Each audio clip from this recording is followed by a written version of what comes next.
তোমার কি মনে আছে? দেখুন তোমার বিয়ের দুলাভাই আগে যখন শালীর আমি শ্বশুর বাড়িতে সংসারে আসতাম, পেস্ট লাগাচ্ছে। বিছানার এক পাশে ঘুমাইতো তোমার বড় বোন, আরেক পাশে ঘুমাইতা তুমি, মাঝখানে ঘুমাইতাম আমি। আহারে, সেই দিনগুলির কথা এখনো মনে পড়লে আল্লাহ সার্বি, এটা আমি কি শুনলাম? তুমি এই মাগুর মাছের সাথে ঘুমাইতা? এ আল্লাহ, এই কথা শোনার আগে এই মাগুর মাছের মাথায় ঠাটা পড়লো না কেন? মাটি দুই ভাগ হয়ে যেত, এই মাগুর মাছটা আমি কাইটা ফেলাইতাম। তুমি এই মাগুর মাছের সাথে ঘুমাইতা, এটা আমি কোনোভাবে নিতে পারতেছি না। তুমি মাথা গরম করো না, দুলাভাই সব মিথ্যা কথা কইতেছে, আর কথা বিশ্বাস করো না।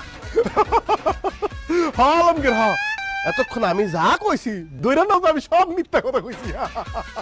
এই গাব গাছের গোড়া, তুই হাসবি না। তোর কত বড় সাহস, তুই আমার বউর সাথে ঘুমাইছিস? ভিডিওটা কেমন তোর হয়েছে আজকে নিজের আমি মাইরে কমেন্ট ফেলাবো। বক্সে অবশ্যই জানাবেন। ওরে বাবা রে, নিজের বউরে তুমি তার না পরপুরুষের গায়ে। তোর আমি পাবো না, ইট দিয়ে সেতন ধরে।